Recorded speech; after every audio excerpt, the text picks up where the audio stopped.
السلام عليكم ورحمة الله وبركاته، اللهم صل وسلم وبارك على سيدنا محمد وعلى آله وصحبه وسلم. أحلى عزومة عند أحلى أخ في الدنيا، ربنا يخليه لينا يا رب، وربنا يكبر بخاطرك يا حبيب قلب أختك، ودايما كده مفتوح بحسك وبحس بابا يا رب، ودايما كده في الزيادة إن شاء الله، وربنا يكبر بخاطرك وبخاطر أي حد يا رب، يكبر بخاطر أهله ويكرمهم. وعمل لنا احلى عزومة محاشي بقى، وبما ان بقى طبعا اخته بقى شيف فلازم تيجي تحط اي تاتش كده وخلاص. فرحت بقى انا ومرات اخويا حبيبتي، عملنا احلى عزومة محاشي لاختي ولنا كلنا. هنا بقى هنبدأ نجهز للمحشي. حلة على النار فيها شوية زيت، وحطيت حتة ليا ضاني بقى عشان تخلي ريحة المحشي تحفة، ونزلت بكمية بصل بقى محترمة، شوحتهم كده لحد لما دبلوا شوية، ونزلت بكام قرن فلفل اخضر على فلفل حامي، ومعلقة كبيرة توم مفروم. وبعدين بقى شوحت ده كله مع بعضه، ونزلت بمعلقتين كبار صلصة جاهزة، ونزلنا بالطماطم اللي مضروبة في الخلاط، وسيبناها لحد لما تتسبك زي ما انتم شايفين كده. وهبدأ احط التوابل بقى، ملح وفلفل وكمون وسبع بهارات وكزبرة ناشفة وبابريكا ومرقة دجاج، وخلاص كده الصلصة بتاعة المحشي جاهزة.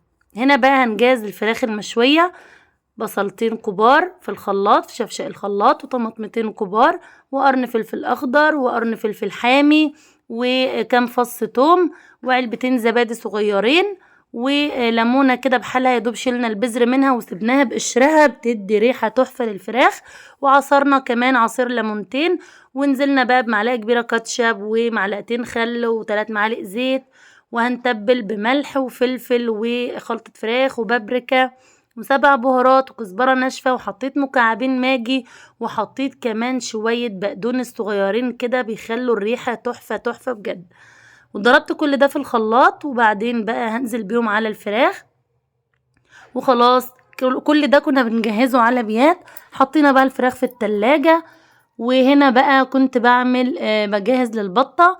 جبت طماطماية كبيرة قطعتها مكعبات، وبصلاية مكعبات، وقرن فلفل، وفصين توم، وتبلتهم بملح وفلفل كويس جدا. وجبت البطة بقى حشيتها من جوه كده زي ما انتم شايفين، وحطيت بقية التتبيلة على وش البطة، وبسيبها كده لحد تاني يوم.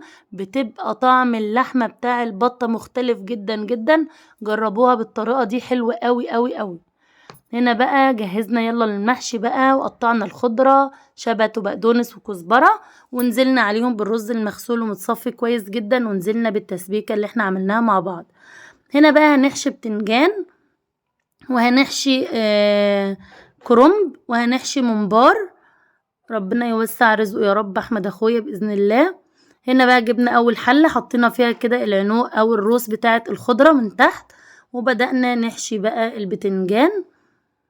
خلصنا البتنجان، وهنا كنا بنحشي الكرنب.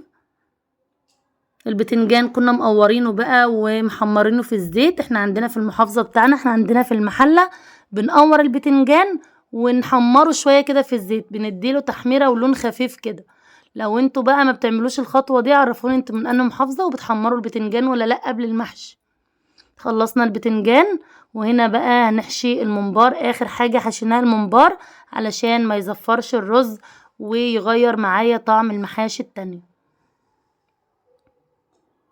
انا ومرات اخويا ما شاء الله عليها شاطرة جدا برضو، وخفيفة قوي، ايديها خفيفة، فخلصنا على طول. وهنا برضو خلصنا بقى الممبار، وجبنا حلة على النار، حطينا فيها مية بتغلي، ونزلنا بملح وفلفل وورق لوري وحبهان ومرقة دجاج، وسلقنا الممبار كمان على بيات علشان خاطر الجمعة طبعا بيبقى وقتها قصير جدا، واحنا بنتغدى بعد الصلاة على طول.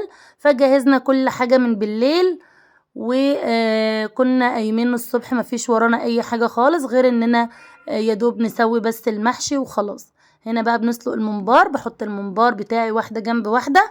بمجرد ما المية تغلي بالممبار بتعدلها بالظبط ساعة الا ربع، بيكون الممبار معاكي مستوي تسوية زي الفل، ولا يضرب منك بقى ولا يفك ولا الكلام ده كله.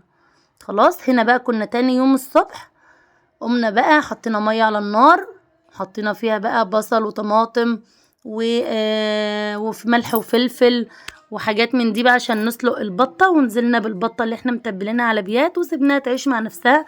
خدنا منها بقى شوربة وطلعنا البتنجان والكرنب سقيناه بالشوربة زي ما انتوا شايفين كده.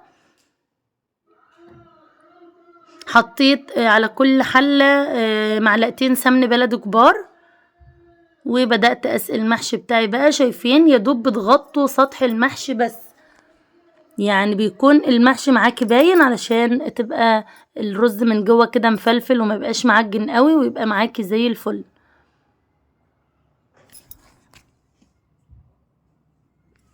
خلاص كده عقدنا للحلة دي والحلة دي، هنغطيهم بقى ونولع عليهم النار ونسيبهم لحد لما يستووا. هنا الفراخ كانت في الفرن بتتشوي والبطة اتسلقت خلاص. طلعتها بقى دهنتها، حطيت طبق فيه معلقة صلصة جاهزة على معلقة كاتشب ومعلقة سمن بلدي، وبدأت ادهن البطة بقى زي ما انتوا شايفين كده وهدخلها الفرن تحمر. هنا خلاص بقى كنا خلصنا وبنغرف الاكل. شايفين البتنجان سايح كده بقى، بصوا حاجة بسم الله ما شاء الله. احمد اخويا اللي كان بيعمل الحركة بتاعت الفراخ دي. وهنا شايفين الكرنب، علينا رصة حلة كرنب. وتسوية جميلة جدا جدا. وشايفين وكمان الممبار حمرناه، وكده بقى معانا الاكل زي الفل. ودي البطة اللي احنا شويناها. يا دوب وريت لكم بقى الحاجات دي طبعا، ولسه هنغرف في الاطباق بقى ونحط الشوربه ونظبط الدنيا بقى والشيبسي والكلام ده كله. ادعوا لاخويا ربنا يرزقه يا رب بالذريه الصالحه ويكبر بخاطره دايما يا رب، وينجيه ويفديه يا رب ويوسع رزقه يا رب العالمين، هو وكل واحد بيكبر خاطر اهله. ودايما عامر يا قلب اختك يا رب، وربنا يجمعنا في الخير دايما. واشوفكم ان شاء الله في وصفة جديدة وأكلة سهلة إن شاء الله. لايك وشير للفيديو لو عجبكم، ودعوة حلوة من قلبكم. في رعاية الله، سلام عليكم.